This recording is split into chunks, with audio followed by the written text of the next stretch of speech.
Fine, good morning. Now we are going to see about spectroscopic techniques. So already we have discussed about UV visible spectroscopic in the previous classes, and today we are going to see about the basic principles and instrumentation of CD spectroscopy and fluorescent spectroscopy. Let us see. So first, spectroscopy. Spectroscopy is the study of interaction of electromagnetic radiation. So when an electromagnetic radiation, that is, we also know the light is having a lot of radiations. So interaction of electromagnetic radiations with matter. So the matter is the thing which we are going to analyze. The matter is going to be sample for which we are going to study the structure as well as function. So spectroscopic technique is a general technique which is used for interaction of electromagnetic radiation, that is light, nothing but with matter. So coming to the light, we all know that the visible rays. So in most of the spectroscopic techniques, we are following this visible rays. In addition to this visible rays and some techniques, just like as NMR techniques, they focus on the radio waves. So most spectroscopic technique depend upon this UV or IR. And today we are going to study about CD. So the CD is nothing but circular dichroism. So circular dichroism spectroscopy. So we know that light is an electromagnetic radiation. See, here we are going to study about the polarized light. Based on the absorption of polarized light, we are going to study the structure of different molecules. Here the basic principle is absorption of left-handed versus right-handed polarized light. So this is the important thing in circular dichroism. So here we are going to focus on the absorption of polarized light, an optically active molecule. So optically active molecule will preferentially absorb one direction. The thing is, optically active molecules will absorb either right-handed polarized light or left-handed polarized light. And most of the molecules which is having a regular structure, the absence of regular structure. So the molecules which don't have a irregular structure, they show a zero absorption in CD. So we are not going to focus on the regular structure. We are going to focus only on the ordered structure. The ordered structure only results in a spectrum. So we are going to measure the difference in the absorption of the left-handed polarized light versus right-handed polarized light, which is a result of the structural asymmetry. So when there is a structural asymmetry, there occurs a minimum difference between the absorption of the left-handed as well as right-handed polarized light, and we are going to focus this point on this CD. So whenever we are going to measure an irregular structure, we will never get a CD spectrum. We will get a spectrum only in the case of an ordered structure. So for ordered structure like proteins, carbohydrates or nucleic acid, we can study the structure with the help of the CD. So next point is CD is observed at wavelengths where absorption occurs. So the spectrum is observed, the spectrum is visualized. We will get a CD spectrum where there is an absorption. We are going to measure the absorption. So absorption spectroscopy, this we might have discussed in the UV visible spectroscopy. That is nothing but Beer-Lambert's law. So the Beer-Lambert's law, absorption is equal to extinction coefficient into L into C. That is absorbance A is equal to log of I naught by I naught, Beer-Lambert's law. According to Beer-Lambert's law, the intensity light I is, that is the absorption is directly proportional to the extinction coefficient, the length of the medium and concentration of the substance. This is an absorption spectroscopy which we do follow in UV visible spectroscopy.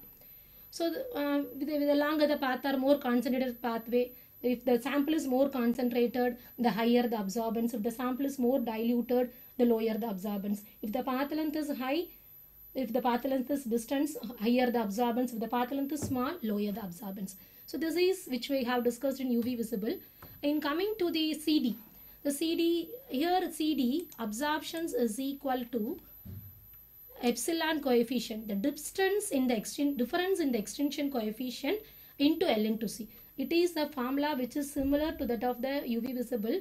There we studied only the extinction coefficient. Here we are going to study the difference in the extinction, that is delta E is nothing but the difference in the extinction coefficient. So CD measures the difference in the absorption between the left and right-handed circularly polarized light.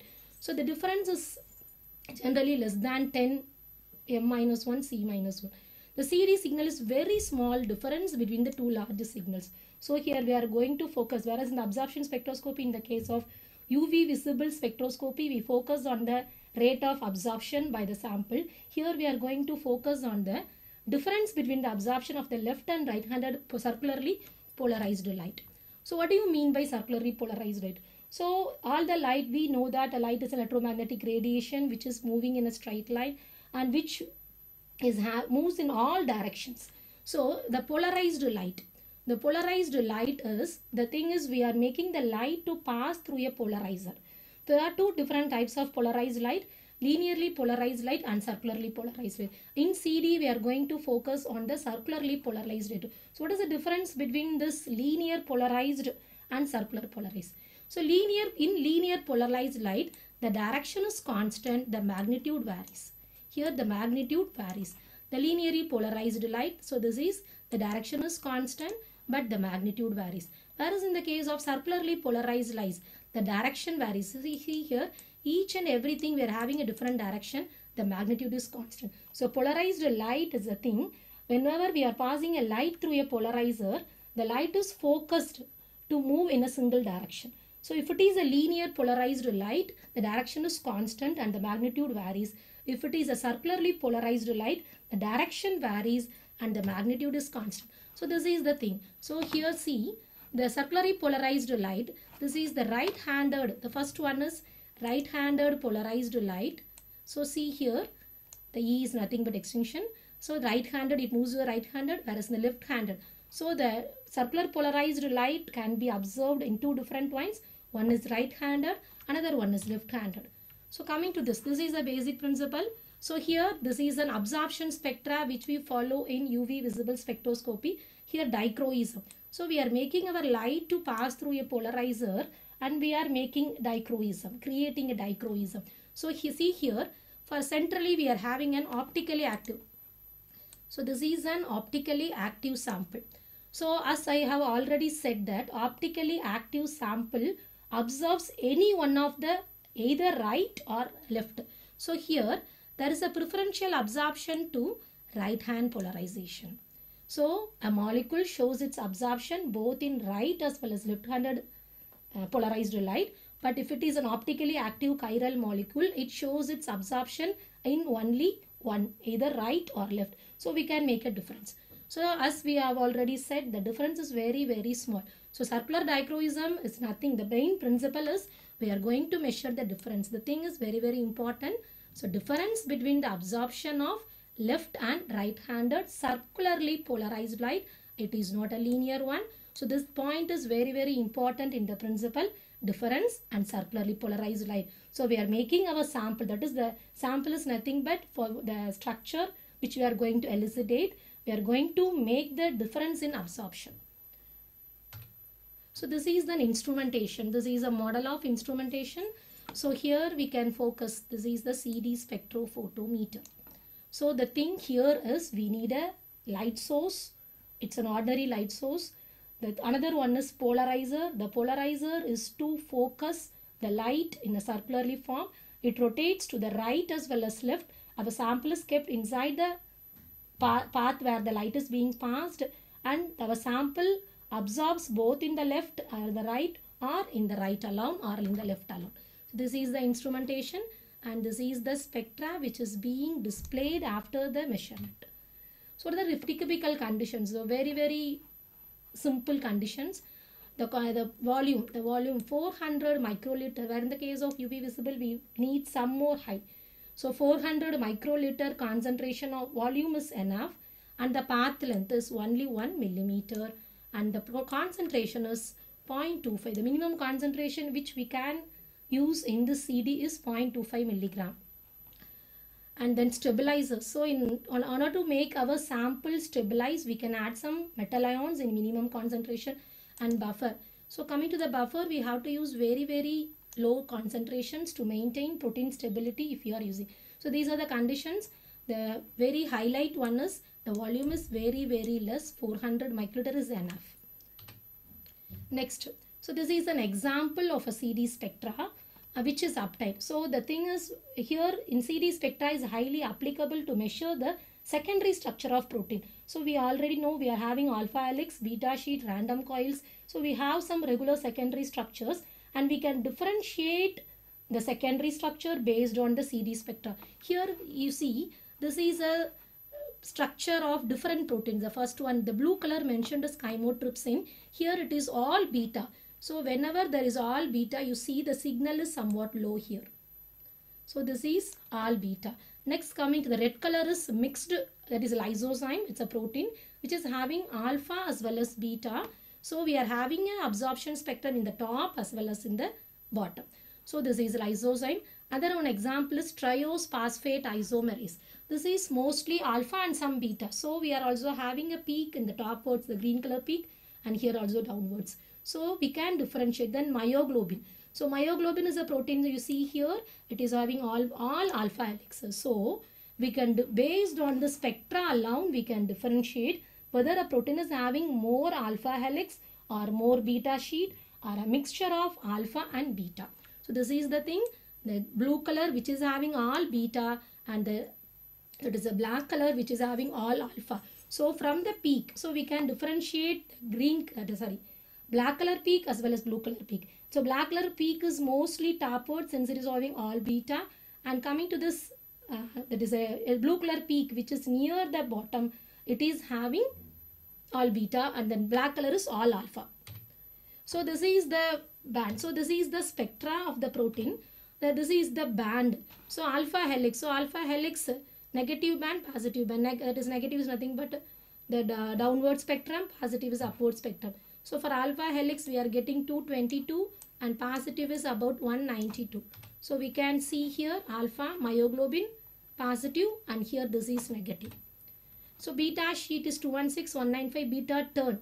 So this beta turn. So even we can differentiate the beta sheet and beta turn from the help of the CD spectra. So CD spectra is highly applicable for differentiating the protein secondary structure. So see here. So most of the beta tan will get at peak at 220 to 230 nanometer, and are otherwise 180 to 1. So the strong peaks are seen in 180 to 190, whereas weak visible peaks are seen in 220. So in the case of random coil, the irregular random coil, and in the case of bihelix we can get. So we can differentiate the secondary structure either based on the spectra or based on the band we can see.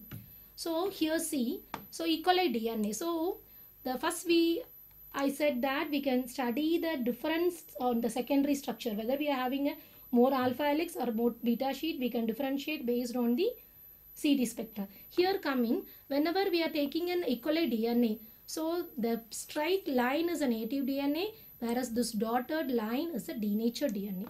So we can even differentiate whether a DNA is in normal form or in denatured form. So see here, the absorption is here and the difference is this. So absorption is approximately 6000 and the difference is 3.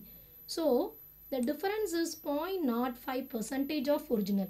When it is native, it shows an absorption is approximately 6000. When it is denatured, it is approximately 3. So difference in this, so we can check whether our DNA is a denatured form or in native form with the help of the CD signal. So next, a very good example is alpha hemolysin. This is a protein which is seen in bacteria, and the structure of this alpha hemolysin, streptococcal, it's a bacterial protein. This was discovered in 1995 with the help of the CD spectrum. So Wilson and Walker we have studied in this book. So in 1995, the structure of alpha hemolysin is elucidated with the help of the CD. So the structure is the, so it is a transmembrane protein. This model was prepared based on the CD spectra. So coming to the advantages, so comparable to UV visible. So UV visible is just to measure or quantify the compound present, and here how it is superior, the CD spectra is used to elucidate the structure. So advantages, it is very simple and quick, no extensive. So no extensive preparation, background preparation of samples, and we can measure in the solution phase. No need to convert it into a crystal, which is the toughest job in the case of X-ray crystallography, and low concentration amount is enough. So these are the advantages of CD, comparing CD with the X-ray as well as in the case of UV visible. So other applications. So finally we are going to, after studying the instrumentation and principle, we are going to discuss the applications. The first application is secondary structure. So we can differentiate the secondary structure of a protein, whether it is an alpha helix, a beta sheet, or random coil or pi coil. We can differentiate with the help of the CD spectra, absorption spectra, by a positive nanometer as well as a negative nanometer. Next, we can also study the pattern of tertiary structure. So in addition to the secondary structure, CD spectra gives a lot of information to the secondary structure. In addition to this, we can also gather some information about the tertiary structure. But for tertiary structure, X-ray diffraction studies is more suitable. So CD spectra is enough to give some information regarding this tertiary structure. And next one is comparing the different mutants. So this is very applicable in the case of Alzheimer's disease. So all of us know about Alzheimer's disease. The Alzheimer's disease is due to the difference in the folding pattern of a protein. So we can diagnose whether a person is suffering from Alzheimer's disease by studying the CD spectra of the protein. So CD spectra of a normal person will have a different one with comparable to the CD spectra of Alzheimer's patient. So Alzheimer's patient is having a different folding pattern, and this different folding pattern gives a different CD spectra. Next one is thermal stability. Another important application of this CD spectra is we can measure the stability of a protein. We can measure the temperature stability, we can measure the pH stability, we can measure the stability towards the different denaturants. So we can make a protein at different temperature, and we can go with the CD spectra, and we can measure at what temperature the structure is being damaged, and we can grow the protein, and we can make a protein at different pH, and we can go with the CD spectra, and we can find at what pH the protein destabilizes its structure. So as we have staphylococcal, streptococcal, alpha hemolysin. So next, so this is highly applicable for the proteins which is not crystallized. So X-ray crystallography is a very good technique which analyzes the structure of protein. So some proteins cannot be crystallized, it always exists in solution, and for that solution proteins we can use the CD spectra. So CD spectra is applicable for studying the secondary structure of proteins which cannot be crystallized. And next, drug binding. In pharmacology also it binds an application, drug binding. So whenever we are designing a drug, we are discovering a new drug, so we can find the binding ligand of the protein. So drug. So whether it binds to the secondary structure or it damages the secondary structure, we can study with the help of this one. So as we have already discussed, dynamic process. So the dynamic process of a protein, whether it is in native state or in damaged or denatured states, and the effects of environment. This is a very good application. So in the case of environmental change, some proteins may destabilize its structure. So we can study the damage of the protein in case of environment, and in addition super secondary structure. So in some proteins, in addition to the secondary structure, we may have super secondary structure, triple helix in the case of collagen. So for that also we can use this CD spectra. And then ligand induced conformational changes, and this is used for studying the enzyme substrate relationship and carbohydrate addition. So the CD spectra is highly applicable to study the protein, but in addition to the protein it can also be focused for carbohydrates. So large molecular weight membrane carbohydrate structure can be studied with the help of this CD spectra, and protein-protein interaction, protein nucleic acid interaction, it can be differentiated with the help of the CD spectra. And next one is fold recognition. So fold. So if a protein is having different folding after secondary structure, we can differentiate. So all the applications is highly focused on proteins. Next, so far we have finished about the CD spectra. So CD spectroscopy is a technique which measures the difference in the absorption of circularly polarized light on the right as well as left. It is going to measure the difference, and the difference is very small. The source, we need a source of light, and then we need a polarizer which is making to focus convert the light into a circularly polarized form, and then we are passing the light to the sample, and the sample is being absorbing the light either in the circularly polarized light and or right or left. So finally you should remember that if a substance is optically active, it absorbs either right or left. So from the spectra observed, we can differentiate the secondary structure, we can differentiate the tertiary structure, we can study the folding pattern, we can measure the stability of the protein, we can measure the tertiary structure, we can measure the protein folding in the case of different disease. Many bacterial membrane proteins are studied with the help of the CD spectra, and we can also study the change of the protein in the presence of different environment. So that's all the applications of CD spectra. And next we are going to study about another spectroscopy, that is nothing but fluorescence spectroscopy. So fluorescence spectroscopy is somewhat entirely different from UV visible absorption and different types of spectroscopy. So it follows a special case of the property called fluorescent properties. So the fluorescence property is a thing which is going to measure. So fluorescence spectroscopy, otherwise known as fluorometry or spectrofluorometry, is a method to analyze the fluorescence properties of a sample. So the thing we have to consider here, a sample should have a fluorescence properties. Otherwise we have to give an external signal to produce a fluorescence properties. We can attach a probe. So it is highly applicable for sample with fluorescent properties. With the help of this fluorescent property, we can measure the concentration of an analyte in a sample. So this technique is highly measured in solutions. So fluorescence emissions. So fluorescence spectroscopy. So we have to measure the fluorescence emissions from a sample using a range of, so in the previously discussed CD circular dichroism, we focused on the absorption. So that is an absorption spectroscopy. This fluorescence spectroscopy is an emission spectroscopy. It measures the emission. So before going to the fluorescence spectroscopy, we should know what is a fluorescence property and what is its fluorescence. So see here. So this is a peak. So this is absorption peak. This is a main emissions peak. So absorbs light as lower wavelength excitation. So when a particle absorbs a light, it becomes excitation. It moves from the ground state to excited state, and from excited state it may get emit. When it gets emits, it releases some energy, and that energy is measured in the case of fluorescence. So emit lights at long. So emission is at longer wavelength. So for longer wavelength we will have a lower energy, and for lower wavelength, so you kindly remember, for lower wavelength high energy, longer wavelength low energy. So this is a fluorescence one.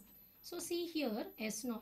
So this is a ground state and this is an excited state S2. So this happens in the case of absorption spectroscopy. So in absorption spectroscopy, a sample absorbing the light, it moves from the ground state to excited state, and we are measuring the absorption spectra which we have seen in CD. But in the case of this fluorescence spectroscopy, see here, after absorption, so here it is being emitted. So the light is being emitted. So here it is excited to S1 state and then it is emitted. So during emission it absorbs at longer wavelength. This lambda 3 is longer. So we don't need to focus on this phosphorescence which is out of focus of our subject. So we'll just, so this is a one, this is our sample. The sample becomes excited on absorbing light. After absorption it has some energy. So if it contains some fluoropores, it emissions, and this emissions. So this emission is measured in the case of fluorescence. So this is a one. So during emission, so see here, this is a fluorescence. So this is a fluorescence. So generally during absorption spectra there will be no emission. So here we are focused only on the emission. So during emission there may be some unwanted one, that is quenching and non-radiating. So that is called a Stokes shift. So this Stokes shift. So a light is being absorbed and remaining the Stokes shift, some lights are being emitted. So you just remember always emission takes place at longer wavelength. So let us consider here. So sample. So we have discussed what is the fluorescence. Fluorescence is an emission spectroscopy. So coming to the here, so we have to keep the sample in a cuvette as in UV visible spectroscopy, as in the case of CD spectroscopy. We are going to keep the sample in the spectrum cuvette and it is being excited. So here the thing is we are going to use a monochromator. So in the case of CD, we don't use any monochromators. Here we are using monochromatic light. So monochromatic light can be from a laser light or semiconductor diode laser. Especially semiconductor diode laser is used for creating a fluorescence. So the low power, so what is the special thing in this semiconductor diode laser is it low power consumption and high electrical conversion efficiency. So the thing we are going to make our light to pass through, we are making a light to come from a laser, but preferably semiconductor diode laser. So with the help of the laser we are producing a monochromatic light. So monochromatic light is produced with the help of the laser, and then in some cases we can also use halogen lamp. So we can use either semiconductor diode laser or halogen. So after the formation of light, the light is passed through a diffraction grating, and then after passing the light through diffraction grating, it enters into the sample, and from the sample the fluorescence emissions. So we can see here. So see here. So this is the instrumentation diagram. So this is the source of light. So this light may be a laser light or halogen lamp or semiconductor diode, and this light passes through a monochromator, and this is the sample, the monochromator from the sample. So this is a grating filter. So the sample passes into a grating filter, see here. So we have to create a monochromator light from a laser, and we have to pass the sample to a slit corner diffraction grating. So this is a source of light. The light is from here. The source may be a laser or semiconductor diode, and it passes through a filter. From this filter it reaches the sample. See here, the light moves in different directions. So we are going to focus only the emission spectra. Once again we are passing through a filter, and we are going to make on a detector. This detector is very, very important. So this is an instrumentation skeleton of that is what is this? Fluorescence spectroscopy. Sample. So you please remind once again, source of light, it should pass through a filter, it should reach the cuvette, and the emission is also collected in a cuvette. So detector. So detector is usually a photo multiplier tube or photodiode array. So detector is very, very important in the case of this fluorescence spectroscopy. The detector only properly detects the emission spectrum and gives a P. So detectors, in addition, it uses charged coupled devices, photodiodes, photon counting detectors. So photon multipliers. So we can use a different modified photo PMT. So we can use a charged coupled devices, photodiodes, photon counting detectors, avalanche diodes. So charged coupled devices and photodiodes are used in the case whenever we are going for long pulses, long emissions. So for long emission, this charged coupled devices and photodiodes are suitable. Whereas in the case of detecting a single photons, photomultipliers and avalanche diodes are used. So PMT is a very, very important concept in fluorescence spectroscopy, which is going to measure the emission spectra. This PMT is of two different types. In the case of long pulsars, we can use charged coupled devices and photodiodes. In the case of single photons, we can use avalanche diodes or photomultipliers. So this is a structure which we have already seen. So coming to the applications of fluorescence spectroscopy. So what are the applications? So in previously discussed CD spectroscopy, we saw the application is detecting the secondary structure. So here it also finds a lot of application in structural biochemistry, biophysics and biomaterial sciences. So in recent years, the fluorescence analytical approaches. So fluorescence spectroscopy is highly applicable for optical devices, particularly clinical optical devices. So it is highly suitable for clinical devices for improved diagnosis. So lot of instruments depend upon the emission spectra created by this fluorescence spectroscopy. So a lot of research has been applied in the case of detecting the bacterial biofilm in in different diseases, in different clinical implants. So as a microbiologist, we are familiar with the word bacterial biofilms. So bacterial biofilm is a very problem creating one in different implantable devices, and to study this bacterial biofilms, this fluorescence spectroscopy is very applicable. So here coming to the similar to that of the CD spectroscopy, we can here study the effect of pH, solvent composition, and the polarization of fluorescence for structural elucidation. So for studying the structure of a compound, we can measure the structure, we can measure the emission spectroscopy at different pH, a different solvent, and we can measure the stability. So in case if our sample does not have a fluorescence property, we can make a fluorescent probe to monitor the events. So initially fluorescent spectroscopy is highly applicable to measure only the sample which is having fluorescent properties, but nowadays we can add a fluorescent probe towards our sample and we can measure the emission. So the extrinsic fluorescence is nothing but a sample which is not having a fluorescent property, we have to externally add some fluorescent probe. So this is the, so intrinsic fluorescence is the sample which is going to measure itself contain the fluorescence property, then it is called as intrinsic fluorescence.